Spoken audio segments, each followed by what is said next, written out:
சட்டப்பேரவையில் சேது சமுத்திர திட்டம் தொடர்பாக தனித்தீர்மானத்தை முன்மொழிந்து பேசி வருகிறார் முதலமைச்சர் மு க ஸ்டாலின். அந்த நேரலை காட்சிகளை பார்க்கலாம். முத்தமிழறிஞர் தலைவர் கலைஞர் அவர்கள் நிறைவேற்ற பாடுபட்ட திட்டம் அது. பாக் நீரினையும் மன்னார் வளைகுடாவையும் இணைக்கும் ஆடம்ஸ் பாலத்தின் குறுக்கே வெட்டப்பட வேண்டிய கால்வாயின் பெயர்தான் சேது சமுத்திர திட்டம். இந்தியாவினுடைய முதல் பிரதமர் பண்டித ஜவஹர்லால் நேரு அவர்கள் தலைமையில் 1963 ஆண்டு நடந்த அமைச்சரவை கூட்டத்தில் நிறைவேற்றப்பட்ட 4வது ஐந்தாண்டு திட்டத்தில் இடம்பெற்ற திட்டம் இது.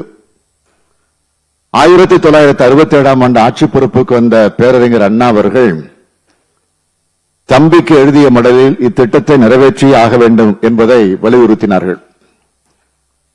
சேது சமுத்திர கால்வாய் திட்டத்தை நிறைவேற்றினால் வர்த்தகம் பெருகும், இலங்கையை சுற்றிக் கொண்டு கப்பல் போக வேண்டிய நீளம் குறையும், இங்கேயுள்ள மீனவர்களின் வாழ்வு செழிக்கும், தமிழ்நாடு எல்லா வளமும் கொண்ட நாடாக மாறும் என்று பேரறிஞர் அண்ணா அவர்கள் எழுதினார்கள். இத்திட்டத்தை நிறைவேற்றி தருவதற்கு எழுச்சி நாள் கொண்டாடுவது என்றும் அறிவித்தார்கள்.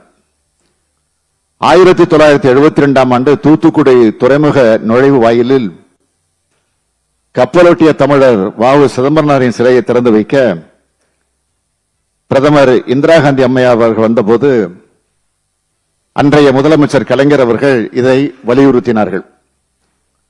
தூத்துக்குடி துறைமுகத்தின் பயன் மேலும் வளர வேண்டுமானால் சேது சமுத்திர கால்வாய் திட்டம் மிக மிக அவசியம் என்று முதலமைச்சர் கலைஞர் அவர்கள் வலியுறுத்தி பேசினார்கள். 1998 ஆண்டு அன்றைய பிரதமர் அடல் பிகாரி வாஜ்பாய் அவர்கள் இத்திட்டத்துக்கான பணிகளுக்காக நிதியினை ஒதுக்கினார். பாஜக ஆட்சியில்தான் சேது சமுத்திர திட்டத்துக்கான பாதை எது என தீர்மானிக்கப்பட்டது. 2004 ஆண்டு ஒன்றிய அளவில் ஆட்சி மாறி காங்கிரஸ் தலைமையில திமுகவை உள்ளடக்கிய கூட்டணி ஆட்சி மலர்ந்ததற்கு பிறகு 2427 கோடி ரூபாய் நிதி ஒதுக்கப்பட்டு திட்டப்பணிகள் பாதி அளவில் முடிந்த நிலையில் அரசியல் காரணங்களுக்காக பாஜக சார்பில் இத்திட்டத்துக்கு முட்டுக்கட்டை போடப்பட்டது என்பதும், இத்திட்டத்தை ஆரம்பம் முதல் ஆதரித்து வந்த அதிமுக பொதுச் செயலாளர் அம்மையார் அவர்கள் திடீரென நிலைப்பாட்டை மாற்றிக்கொண்டு இத்திட்டத்துக்கு எதிராக வழக்கு போட்டார் என்பதையும் இம்மாமன்ற உறுப்பினர்கள் நன்கு அறிவார்கள். இந்த அரசியல் முட்டுக்கட்டை போடும் செயல் மட்டும் நடக்காமல் இருந்தால் இத்திட்டம் தொடங்கப்பட்டு 10 ஆண்டு காலத்தில் ஏராளமான பயன் கிடைத்திருக்கும். முத்தமிழறிஞர் கலைஞர் அவர்கள் சுட்டிக்காட்டியதைப் போல நாட்டினுடைய அந்நிய செலவாணி வருவாய் அதிகரிக்கும், தமிழ்நாட்டிலே தொழில் வணிகம் பெருகும், கப்பல்களின் பயண தூரம் அதனுடைய நேரம் பெருமளவு குறையும், தமிழ்நாடு மற்றும் அண்டை மாநில துறைமுகங்களில் சரக்குகளை கையாளும் திறன் அதிகரிக்கும், சிறு சிறு துறைமுகங்களை உருவாக்க முடியும். சேது கால்வாய் திட்டத்தின் கீழ் மீன்பிடி துறைமுகங்கள் மேம்படுத்தப்படுவதால் கடல்சார் பொருள் வர்த்தகம் பெருகி அதன் காரணமாக மீனவர்களுடைய பொருளாதாரம் வாழ்க்கை தரம் உயரும். மீனவர்களுடைய பாதுகாப்பை கணக்கில் கொண்டுதான் இந்த திட்டத்தினுடைய காரியங்கள் நடைபெறுகின்றன. மன்னார் வளைகுடாவில் இருந்து பாக் கடல் சென்று வர மீனவர்களுக்கு இந்த கால்வாய் வசதி அளிக்கும்.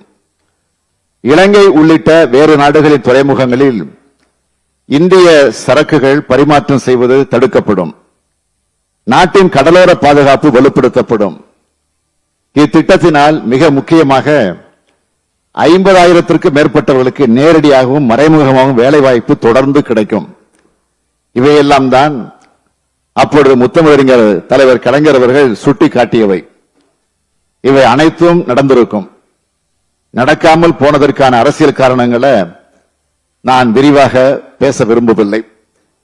தமிழ்நாட்டு மக்களின் நீண்டகால கனவு திட்டமான சேது சமுத்திர திட்டம் தொடர்புடைய வழக்கு உச்சநீதிமன்றத்தில் நடந்து வருகிறது.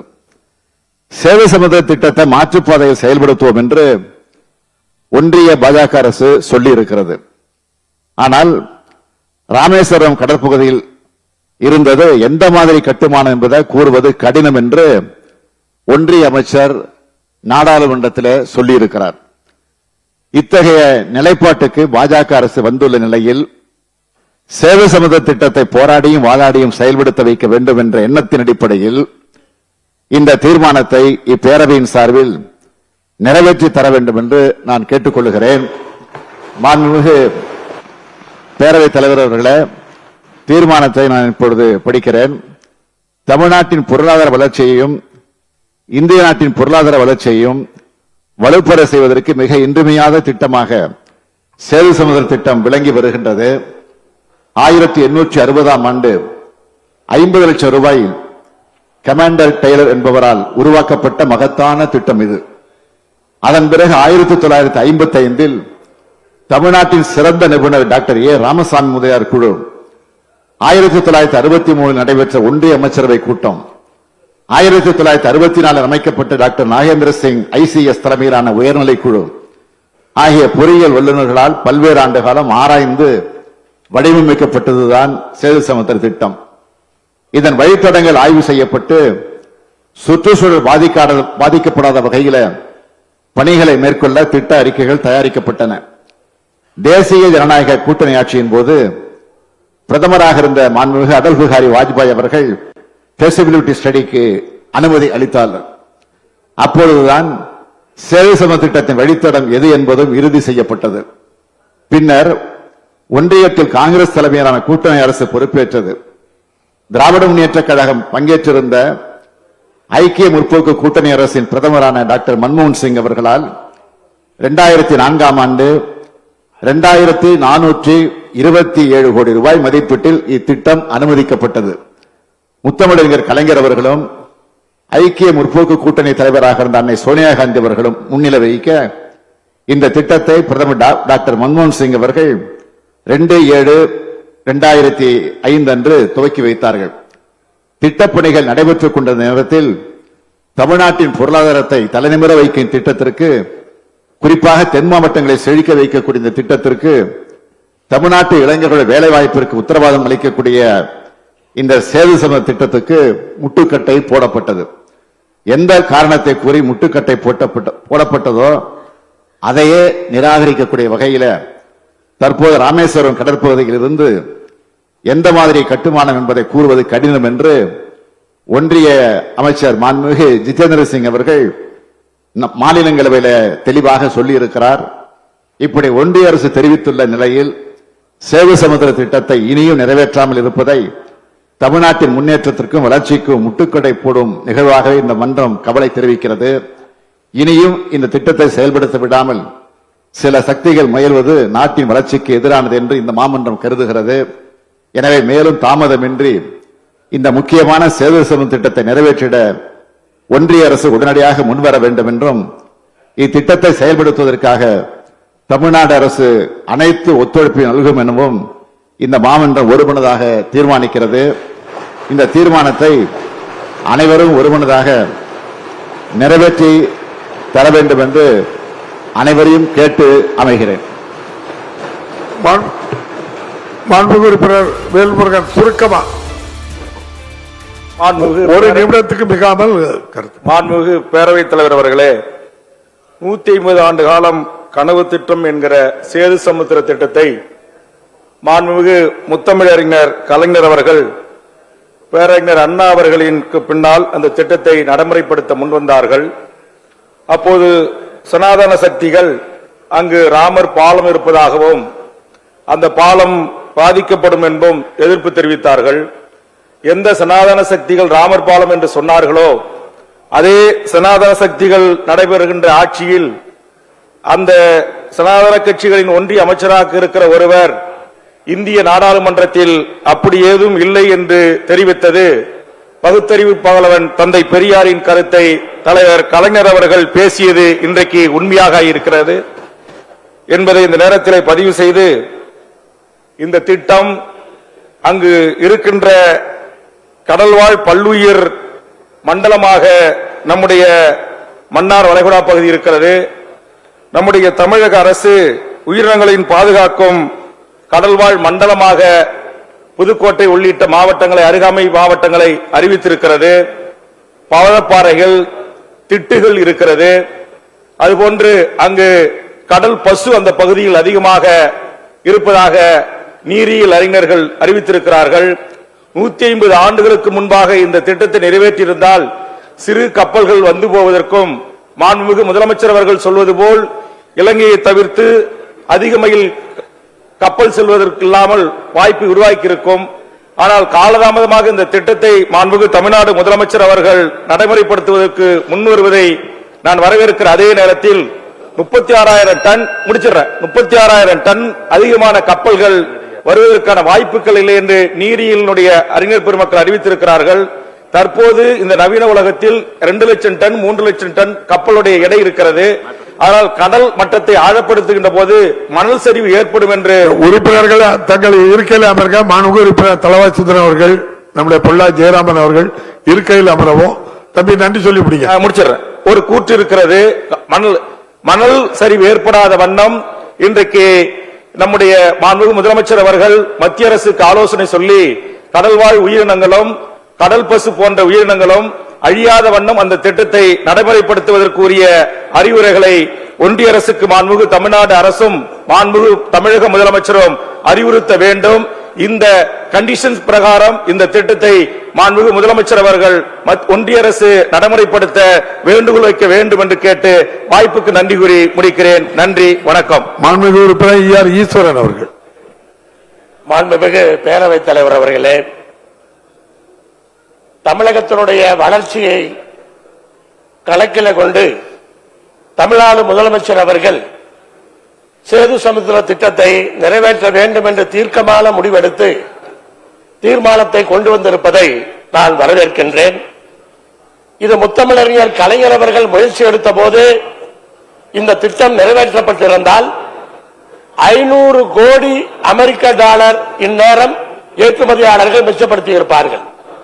அது 40,000 கோடி இந்திய ரூபாய். ஒவ்வொரு ஆண்டுக்கும் 4,000 கோடி இந்திய ரூபாய் ஏற்றுமதியாளர்கள் மிச்சம் செய்வார்கள். அரசாங்கத்திற்கு பல மடங்கு வருமானம். இது நான் சொல்வது ஏற்றுமதியாளர்களுக்கு மிச்சம். இன்றைக்கு இங்கிருந்து சரக்குகள் கொழும்பு, கலான், சிங்கப்பூர், துபாயில ஜபல் அலி, இப்படி அத்தனை துறைமுகங்களுக்கும் சென்றுதான் செல்லுகிறது. நம்முடைய உற்பத்தியில், நம்முடைய ஏற்றுமதியில் அவர்கள் எல்லாம் பிழைத்துக் கொண்டிருக்கிறார்கள். மிகப்பெரிய அளவிலே பொருளாதாரத்தை, தமிழ்நாட்டினுடைய பொருளாதாரத்தை வளர்க்கக்கூடியது இந்த திட்டம்.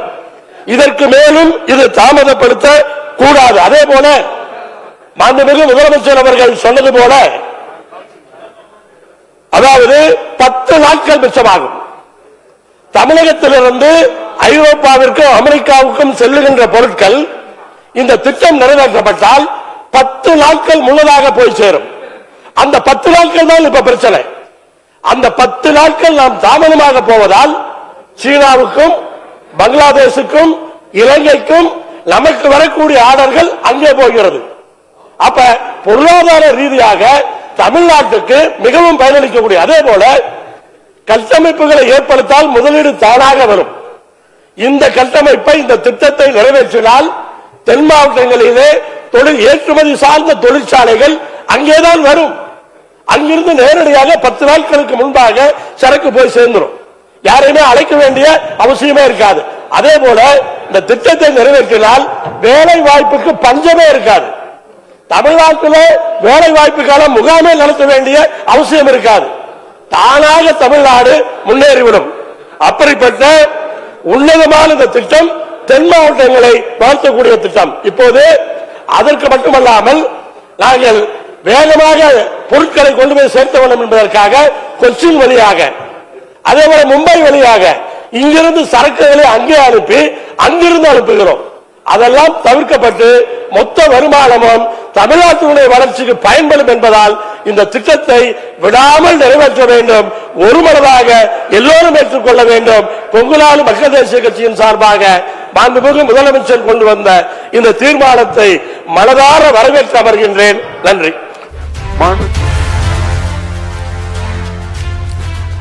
சட்டப்பேரவையில் சேது சமுத்திர திட்டம் தொடர்பாக தனி தீர்மானத்தை முன்மொழிந்திருக்கிறார் தமிழக முதலமைச்சர் மு.க.ஸ்டாலின் அவர்கள். அது தொடர்பான நேரலை காட்சிகளை தற்போது நாம் பார்த்துக் கொண்டிருக்கிறோம். இந்த சேது சமுத்திர திட்டம் தொடர்பாக என்னென்ன பலன்கள் கிடைக்க இருக்கின்றன, என்னென்ன பலன்கள் கிடைக்கும் என்பது குறித்தும் தற்போது சட்டப்பேரவையிலானது அந்த பேச்சானது நடைபெற்றுக் கொண்டிருக்கிறது. இது தொடர்பான மேலதிக தகவல்களை தொடர்ந்து அடுத்தடுத்து வரும் செய்தி தொகுப்பில் நாம் பார்க்கலாம். தொடர்ந்து மேலும் பல செய்திகளை பார்க்கலாம் ஒரு சிறு இடைவேளைக்கு பிறகு.